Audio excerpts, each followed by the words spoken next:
সুপ্রিয় পঞ্চম শ্রেণীর শিক্ষার্থী বন্ধুরা, চলে এলাম তোমাদের পঞ্চম শ্রেণীর বৃত্তি পরীক্ষা 2025-এর বিজ্ঞান বিষয়ের সাজেশন নিয়ে। তো আজকের সাজেশনটি তোমরা যাদের জন্য তৈরি করা হয়েছে তো দেখে নাও। যারা মাদ্রাসাতে পড়ো তাদেরকে বলা হয় ইবতেদায়ী, আর যারা প্রাইমারি স্কুলে পড়ো তারা প্রাথমিক। তো ইবতেদায়ী এবং প্রাথমিক বৃত্তি পরীক্ষা 2025-এ উভয়ের বিজ্ঞান বিষয়ে বৃত্তি পরীক্ষা রয়েছে। তো বিজ্ঞান বিষয়ে 1 নম্বর 2 ক্লাসের জন্যই থাকবে সঠিক উত্তর বাছাইকরণ। তো তোমাদের পঞ্চম শ্রেণীর বৃত্তি পরীক্ষার সঠিক উত্তর বাছাইকরণের জন্য আমি তোমাদের জন্য বাছাইকৃত 438টি প্রশ্ন উত্তর নিয়ে হাজির হয়েছে এই ভিডিওটিতে। তো তোমরা এই 438টি প্রশ্ন যদি সুন্দর করে পড়ে যাও তো 100% কমন পাবে ইনশাল্লাহ। তো তোমাদের এখন প্রশ্ন যে আমাদের কাদের কত নম্বরের পরীক্ষায় প্রশ্ন থাকবে। তো যারা ইবতেদায়ী অর্থাৎ মাদ্রাসার পঞ্চম শ্রেণীতে পড়ো তোমাদের 10টি প্রশ্ন থাকবে 1 নম্বর করে, 10 নম্বর সঠিক উত্তর বাছায়, এবং প্রাথমিক পরীক্ষার্থীদের জন্য থাকবে 5টি প্রশ্ন 5 নম্বর। তো এই 438টি প্রশ্ন পড়লেই তোমার নিশ্চিত 100% কমন থাকবে ইনশাল্লাহ। তো চলো দেখে নেওয়া যাক তোমাদের 438টি কী কী প্রশ্ন পড়তে হবে।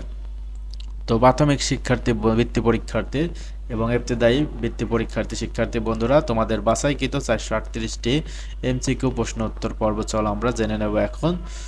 তো তোমাদের জন্য যে প্রথম প্রশ্নটি রয়েছে প্রথম অধ্যায়ে সেটা হচ্ছে যে 1 নাম্বার, শক্তির মূল উৎস কোনটি? উদ্ভিদ, সূর্য, চাঁদ নাকি প্রাণী? তো আমরা জানি শক্তির মূল উৎস হচ্ছে সূর্য।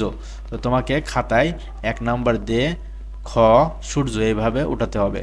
তো 2 নাম্বার প্রশ্ন, কোনটির জন্য পানি উদ্ভিদের উপর নির্ভরশীল?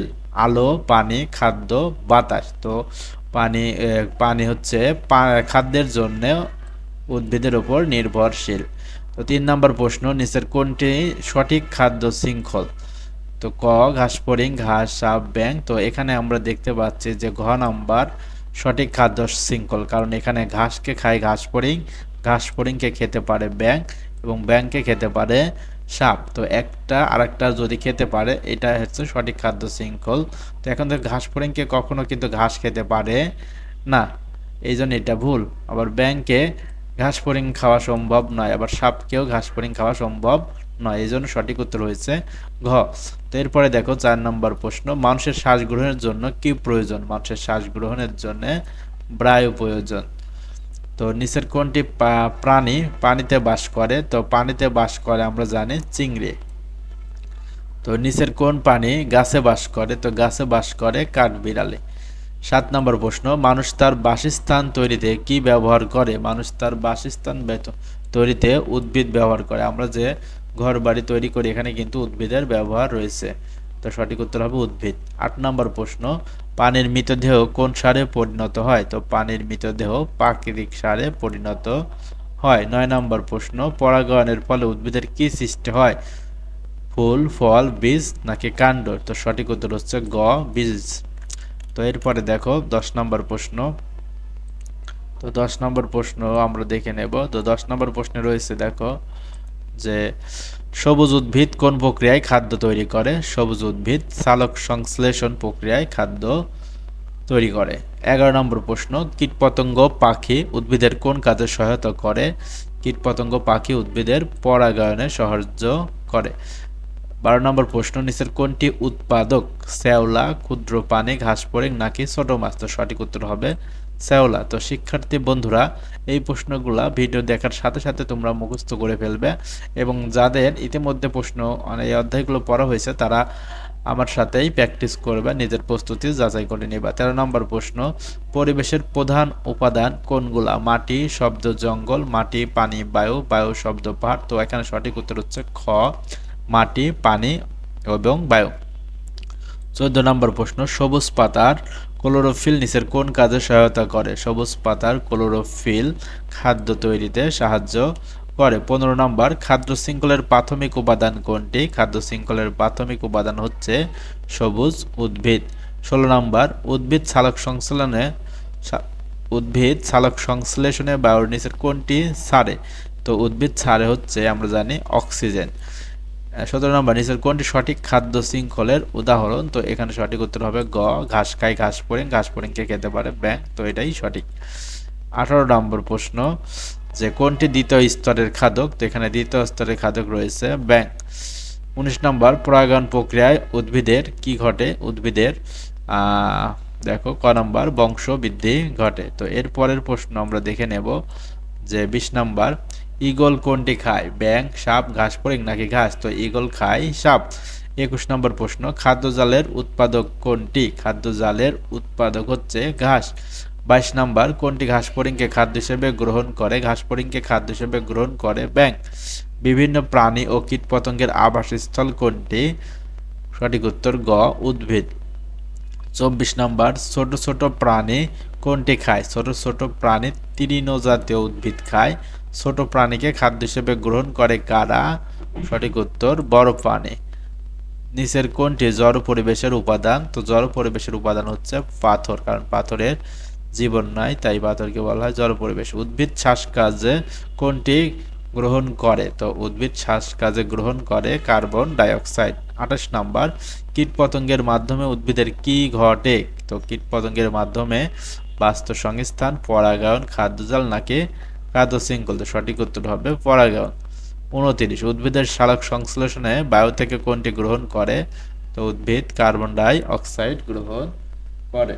তো এরপরে আমরা দেখে নেব 30 নম্বর প্রশ্ন, কয়েকটি খাদ্য শৃঙ্খল মিলে কি সৃষ্টি হয়? কয়েকটি খাদ্য শৃঙ্খল মিলে খাদ্য জাল তৈরি হয়। 31 নম্বর, উদ্ভিদ ও পানির পারস্পরিক নির্ভরশীলতাকে কি বলা হয়? তো উদ্ভিদ ও পানির পারস্পরিক নির্ভরশীলতাকে বলা হয় খাদ্য জাল। সবুজ পাতায় খাদ্য তৈরিতে কোনটি ব্যবহৃত হয়? সবুজ পাতায় খাদ্য তৈরিতে অক্সিজেন ব্যবহার হয়। তো এরপরে আমরা দেখে নেব 33 নম্বর প্রশ্নটি। তো 33 নম্বর প্রশ্নটি হচ্ছে, সকল জীবের বেঁচে থাকার জন্য নিচের কোনটি প্রয়োজন? সঠিক উত্তর ক, খাদ্য। কোনটি প্রাথমিক খাদক? তো প্রাথমিক খাদক হচ্ছে ফড়িং। তো এই ছিল প্রথম অধ্যায়ের 34টি প্রশ্ন। এরপরে আমরা দ্বিতীয় অধ্যায় ঢুকবো। তো দ্বিতীয় অধ্যায় নাম হচ্ছে পরিবেশ দূষণ। তো এখানে দেখো 35 নম্বর প্রশ্ন, কোনটি বায়ু দূষণের কারণ? তো বায়ু দূষণের কারণ হচ্ছে খ, কলকারখানার ধোঁয়া। 36 নম্বর, কোনটি পানি দূষণের ফল হয়? তো পানি দূষণের ফলে হয় ডায়রিয়া। 37 নম্বর, মাটি দূষণের কারণ কোনটি? মাটি দূষণের কারণ হচ্ছে কীটনাশকের ব্যবহার। 38, পরিবেশ সংরক্ষণের উপায় কোনটি? পরিবেশ সংরক্ষণের উপায় হচ্ছে রিসাইকেল করা। 39, ডায়রিয়া হলে আমাদের কি গ্রহণ করা উচিত? ডায়রিয়া হলে আমাদের খাবার স্যালাইন গ্রহণ করা উচিত। 40, বিনা প্রয়োজনে গাড়ির হর্ন বাজালে কি ঘটবে? বিনা প্রয়োজনে গাড়ির হর্ন বাজালে শব্দ দূষণ হবে। মানুষের শারীরিক ও মানসিক সমস্যার সৃষ্টি করে কোনটি? মানুষের শারীরিক ও মানসিক সমস্যার সৃষ্টি করে উচ্চ শব্দ।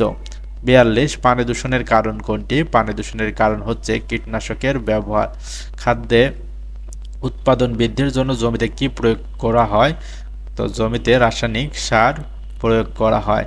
তো এর পরের প্রশ্ন হচ্ছে 44 নম্বর, বিভিন্ন প্রাণী হারিয়ে যাচ্ছে কেন? তো বিভিন্ন প্রাণী হারিয়ে যাচ্ছে তার কারণ হচ্ছে খ, বন জঙ্গল ধ্বংসের ফলে।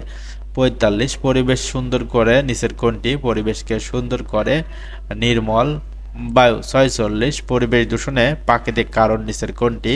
তো পরিবেশ দূষণের প্রাকৃতিক কারণ হচ্ছে বন্যা। জলজ প্রাণী ক্ষতিগ্রস্ত হওয়ার মূল কারণ কি? জলজ প্রাণী ক্ষতিগ্রস্ত হওয়ার মূল কারণ হচ্ছে পানি দূষণ, কারণ পানি দূষণ ঘটালে পানির ভিতরে যে পানিগুলো থাকে তাদের জীবন নিয়ে কষ্ট হয়ে যায় বেঁচে থাকা। তো 48 নাম্বার, উচ্চ স্বরে গান বাজালে কোনটি দূষণ ঘটে? উত্তর শব্দ দূষণ। 49, বায়ু, পানি ও মাটি দূষণের জন্য দায়ী কোনটি? তো দায়ী হচ্ছে জনসংখ্যা বৃদ্ধি।